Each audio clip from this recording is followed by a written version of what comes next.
तो hi guys, welcome to my channel Nilesh blog.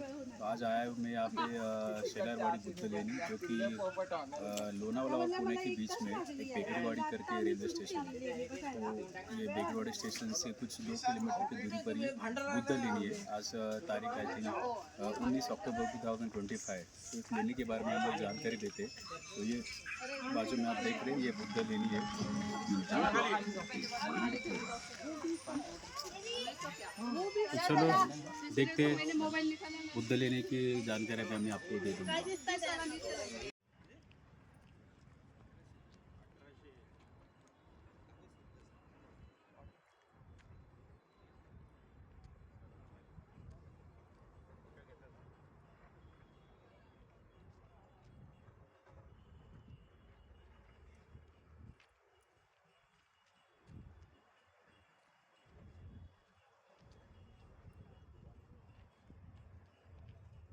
जय भीम।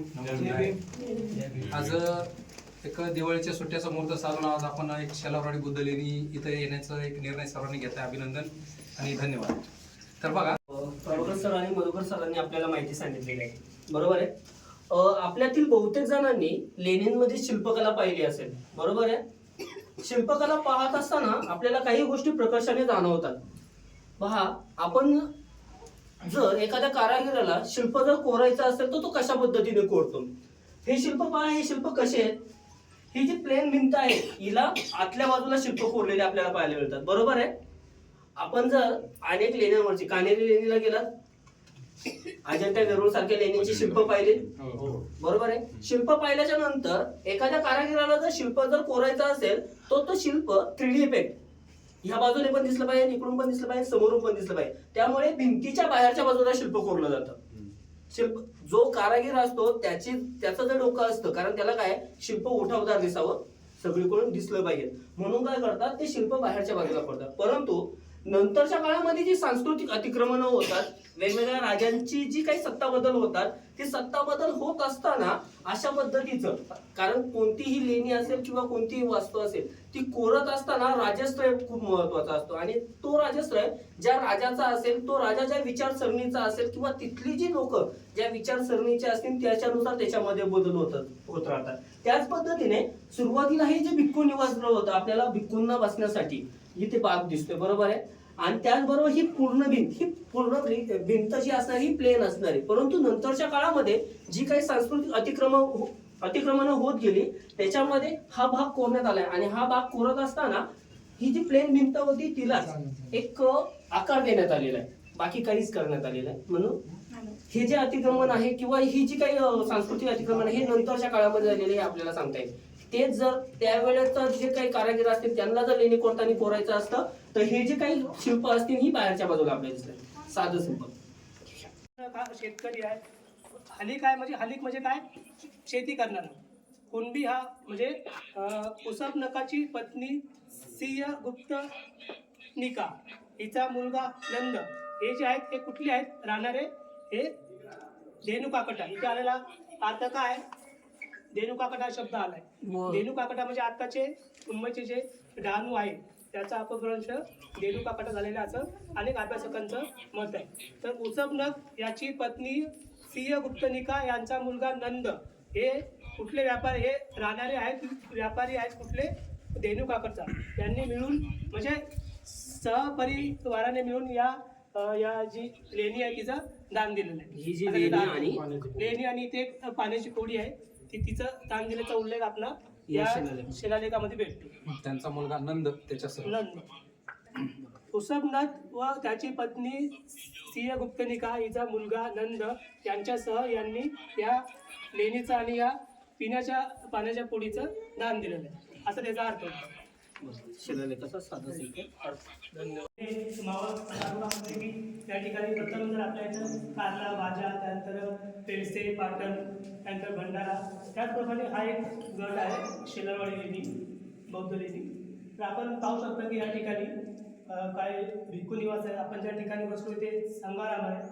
आणि जे आतमध्ये आपण पाहतोय तर बहुतांश ठिकाणी चैत्यगृह असतं ते यू टाईपचं असतं, म्हणजेच कसं की आश्वर नानाकृती किंवा गजपृष्ठ पण इथे जे आहे ते आपण पाहू शकतो हे चौकोनी आकाराचं आहे, चैत्यगृह आहे. तर हे जिथे चैत्य स्तूप असतो तिथे चैत्यगृह असतो. तर चैत्य स्तूप कुठे आहे त्याचा म्हणजे आता कशामध्ये रूपांतर झालेलं आहे आणि या लेणीचे म्हणजे भिक्खू निवास किंवा काय थोडक्यात असा शब्द आपण अतिक्रमण कुठल्या प्रकारे झालेला हा वापरला तरी योग्य ठरेल. आपण त्याच विषयी आज बोलणार आहोत, माहिती घेणार आहोत. तर मी आमचे लेणी संवर्धक सोडकर सरांना सांगतो की त्यांनी लेणी या विषयाची थोडी सविस्तर माहिती दिली.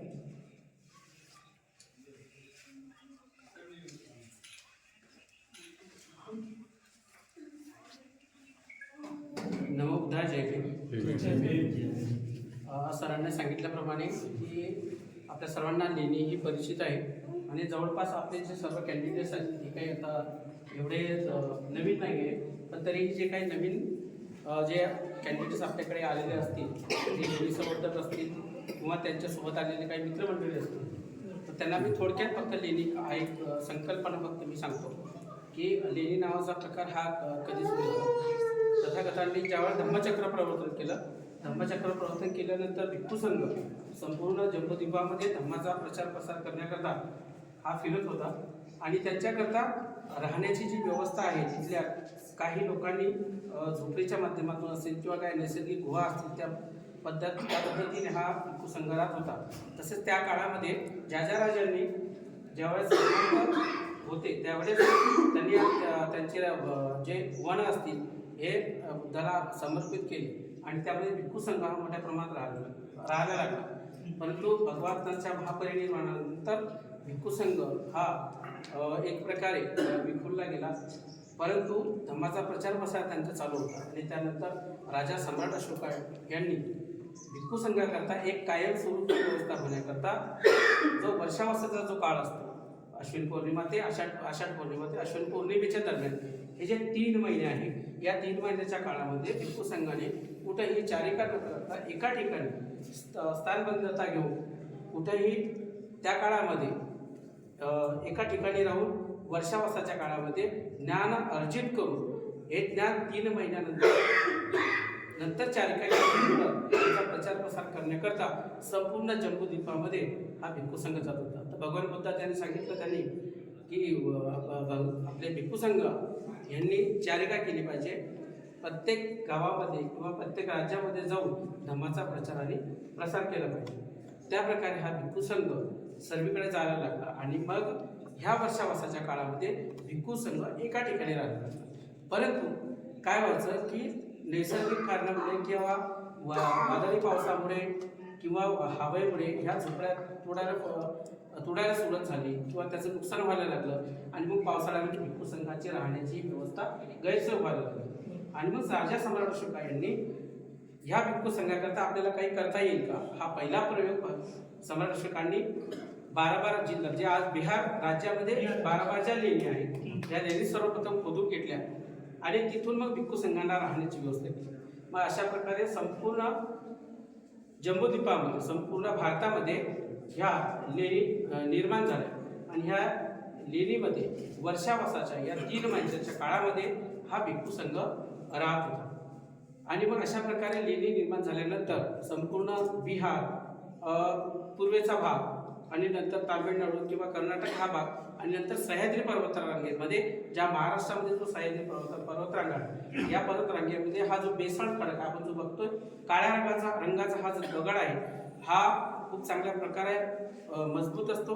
त्यामधून शक्यतो पावसाचं पाणी किंवा इतर गोष्टी त्याची नास लवकर होत नाही आणि म्हणून सह्याद्री पर्वतामध्ये जास्तीत जास्त या निर्माण झालेली आहे. तर अशा प्रकारे हे लेणीची सुरुवात आपल्या देशामध्ये भिक्खू संघाकरता ती झाली. त्यानंतरचा जो समोरचा काळ आहे तो ह्या फक्त नॉर्मल लेणी होत्या.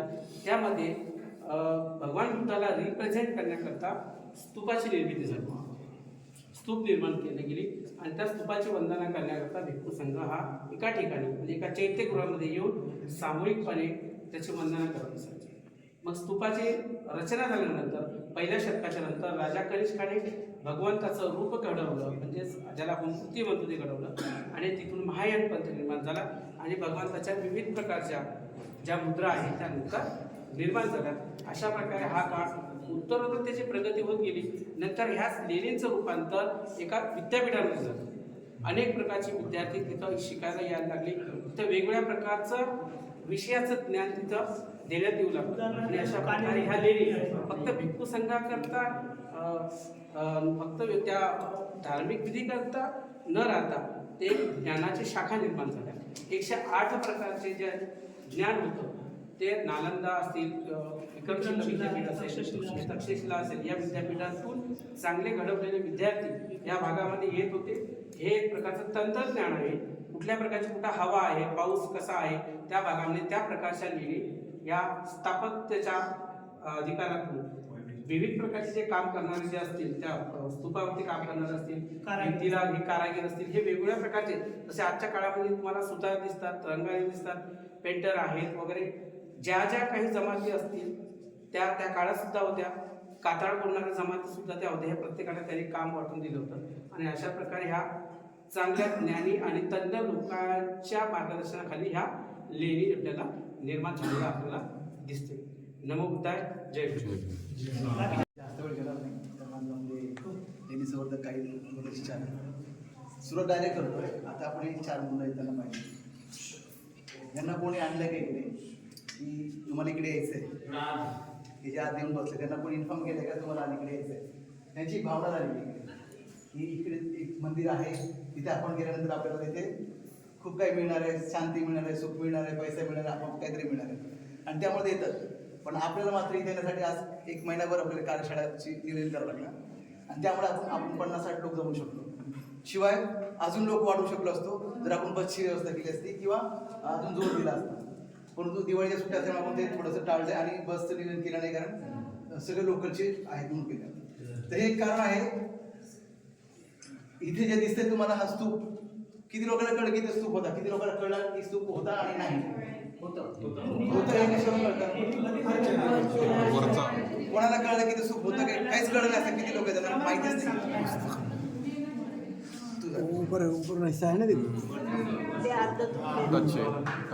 म्हणजे ही एक लेणी आहे. आता तुम्हाला सगळ्यांनी अभ्यास करण्यानंतर सुरळ करताना छान माहिती दिली, संतोषने वगैरे सगळ्यांनी सांगितलं की ते काय होतं. मी त्याच्यावर जास्त बोलणार नाही. आता आपले आनंद सर तिथे गेले, तिथे काही दर्शवतील बघा. तर तुम्ही आतापर्यंत बऱ्याच लोकांनी स्तूप पाहिले असते. स्तूपाला खाली जोतं असतं, वेदिका असते, मेधी असते, वर अंड असतात, त्याच्यावरती शेवटी हर्मिका असते.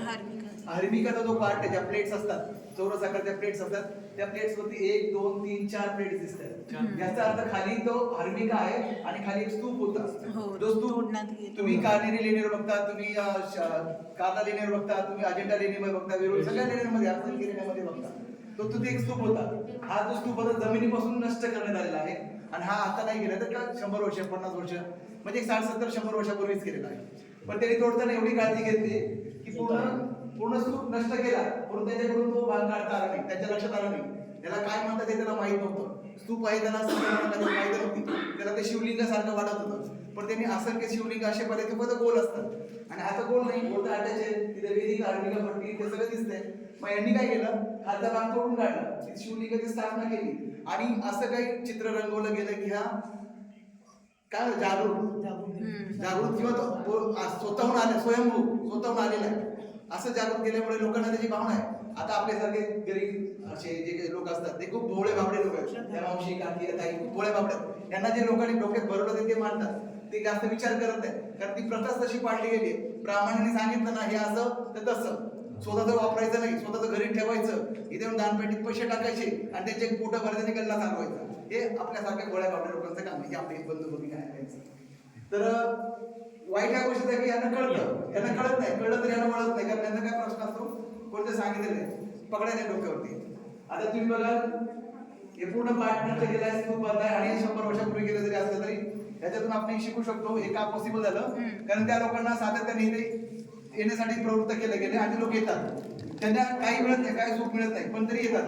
पण आपल्या लोकांना हे सगळं पॉसिबल नाही. आपल्या लोकांना चुकी म्हणता येणार नाही, कारण आपल्या लेणे हातात मागे 10 ते 20 वर्षापासून काढले. त्याच्या आधी जरी कळलं असतं तर मीडिया नव्हता, आणि मीडिया असं तरी आपल्याला एवढं प्रगत नव्हते, एवढा पैसा पण नव्हता की स्वतःचे खर्च करून इकडे पोहोचू शकत होते. हे आपलं सत्य आहे जे आता आपल्याकडे नाही. पण आता मागील 10 ते 20 वर्षात लेण्यांचा प्रचार प्रसार एवढा वाढला आहे की आपण ते करू शकतो. आता जसं आता आपल्या अमरजीत कांबळे त्यांची फॅमिली फर्स्ट टाइम आणली, तर आपल्याकडे प्रत्येकाला फॅमिली आहे, प्रत्येक जण जाऊ शकतो. हे जे लोक आता येऊन जातात ते फॅमिली सगळे येऊन जातात. मग आपण सुद्धा दर रविवारी, दर महिन्याला एकदा, पौर्णिमेला एकदा, किंवा वर्षाचे जे काही आपले धर्माचे जे काही महत्वाचे दिवस आहेत त्या दिवशी तुम्ही इतर ठिकाणी जाण्यापेक्षा एखाद्या जवळच्या लेणीवर जा. विशेष करून जिथे अतिक्रमण आहे, जिथे तुमचे एखादं वारसा नष्ट होत आहे अशा ठिकाणी जा.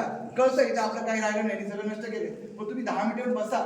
तुम्ही तुमच्या जे काही भावना आहेत किंवा तुमच्या जे काही चालीरीती प्रथा आहेत त्या तुम्ही तिथं अवलंबण्याचा प्रयत्न करा. ऑटोमॅटिक त्यांना कळेल. काही लोक येतात बघतात हे काहीतरी बसतात करतात. आता मी मुद्दाम जास्त त्यांना बोलत होतो, मला जाणवत होतं, त्यांना काय दाखवत होतो काहीतरी आहे. पण म्हणजे हे का पॉसिबल आहे, आपण हे का करू शकतो, कारण 50 लोक बसतात.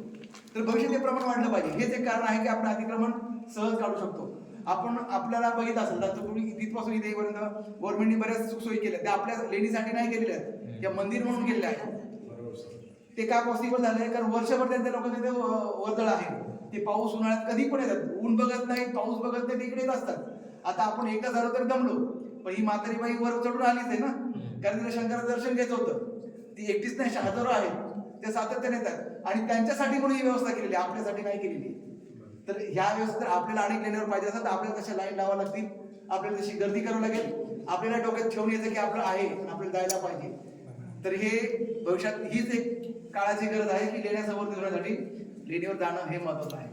आणि अभ्यास हा लांबची गोष्ट आहे. तुम्ही अभ्यास तेव्हा कराल जेव्हा तुम्हाला त्याबद्दल माहिती हवी असेल. माहिती कधी हवी असेल तर तुम्ही तिथं पोहोचाल. तर पोहोचणं खूप गरजेचं आहे. प्रत्येक गोष्टीला कारण म्हणजे काय, पोहोचणं. लेणीवर पोहोचणं हेच महत्वाचं संवर्धन म्हणता येईल. म्हणजे लेणी संवर्धन, लेणीवर जाणे हा एक चांगलं कॅल्क्युलेशन होऊ शकतं. त्याशिवाय दुसरा पर्याय नाही. तुम्ही तिथे दरवाजाला कुलूप लावणार, ती बंदिस्त करणार, तिथे बोर्ड लावणार बुद्ध लेणी, पण तुम्ही तिथे जाणारच नाही. उपयोग काय? शेवटी आपण जेव्हा जाणार तेव्हा ते लोक जाणार, करणार. त्याच्यापासून जर बचाव करत असेल तर आपल्याला लेणीवर जायला पाहिजे. थोडा वेळ बोलेल. किती जण हा प्रश्न पडला असेल की हे कुठल्या भाषेत लिहिलंय, हे काय आहे, असा प्रश्न किती जण पडला असावा किंवा पडला असेल तर मोजकेच आहे. कारण थोडी तर्कबुद्धी आहे, थोडं म्हणजे अभ्यास, किंवा जर आपण वाचून जरी आम्ही दाखवलं तरी ज्यांनी जो हा कोर्स केला आहे किंवा ज्यांना अक्षर वळत आहे त्यालाच ते कळतं. म्हणजे ज्याला ते नाही कळलं तर आमची पण झाली बाबा आम्हाला वाचता येतं ते आपल्याला पण आलं पाहिजे. म्हणजे एमबीसीच्या टीम काय करते की आम्ही तर वाचतोच, पण आमच्या त्याला तुम्हालाही ते वाचता आलं पाहिजे, तुम्हालाही त्याचा अर्थ समजला पाहिजे, तुम्हालाही म्हणजे त्याचं लिखाण करता आलं पाहिजे. हे एकमेव आपलं कार्य आहे. कारण एमबीसीचं हेच ध्येय आहे की आपल्यासोबत अनेक लेणी संवर्धक निर्माण झाले पाहिजे आणि ते त्यांनी काम केलं पाहिजे. आता इथे पाहू शकता, आता इथे आपण जो पहिला शिलालेख पाहिला तसा इथे दुसरा शिलालेख कोरताना प्रथम काय करतात की भिंतीला थोडं पॉलिश करतात आणि त्याच्यावर आपण बघा लिहिताना काय करतो, थोडंसं पॉलिश करतो, त्याच्यावरती मग आपण काय असेल ते अक्षर आपण म्हणजे फिरवतो. तर या ठिकाणी पण तो हा शिलालेख आहे. शिलालेख खूप मोठा आहे, त्याविषयी आपल्याला सविस्तर माहिती आमचे लेणी संवर्धक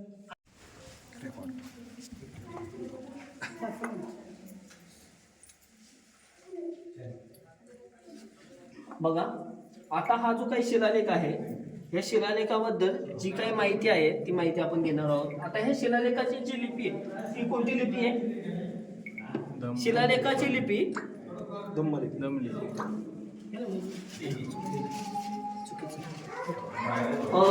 हा जो शिलालेख दिसतोय या शिलालेखाची लिपी कोणती? धम्मलिपी. आणि शिलालेखाची भाषा कोणती? तर ठीक आहे, आपण शिलालेखाची सुरुवात करणार आहोत. सिद्ध थेरान भयंत, सिद्ध थेरान भयंत सिंहपा अंते सिनीय, सिद्ध थेरान भयंत सिंहानपा अंते सिनीय. हा मतलब नष्ट झालाय, याच्याकरता व्यवस्थित वाचता येत नाही. त्याच्यानंतर पवईतिकाय, पवईतिकाय घपराय, पवईतिकाय घपराय बालिका अ, बालिका अ स घ सघाय, बालिका अ सघाय बुध अ च, बुध अ च. लक्ष द्या, शब्दांकडे लक्ष द्या. काय येतं? बुध अ च चेतीय घ रो. आता याच्यामध्ये हा शब्द खूप महत्वाचा आहे. काय आहे शब्द? बुध च चे ती य घ रो दे य धम्म. हे शब्द अर्थ काय होतो? बुधच म्हणजे बुद्धच, चेतीय घर म्हणजे चैत्यग्रह, चैत्यगृह. आपण जे ध्येय धम्म कोणाला दिलं? धम्माला दिलं. दान दिलं. ओळ लक्ष द्या, शब्द शब्द आहे. लिखित पुरावा या ठिकाणी आपल्याला वाचायला म्हणतो. चेतीय घर मात पित माता पितूचा. मात पितू. एक मिनिट. चेतीय घर देय धम्म माता पिता. माता पिता इथं मला पिता. माता पिता. उदिसा. हा उदिस. हा उदिस. उदिस स स पा सवेही. सवेही. नाही नाही सवेही. हा स वेही. वेही इथं आहे. हा शब्द सांगा बरं मला कोणता आहे? हा सह. सहच. सहच. सहच बरोबर. सहच स वेही भिक्खू कुले. भिक्खू कुलेही. भिक्खू कुलेही. भिक्खू भिक्खू कुलेही स.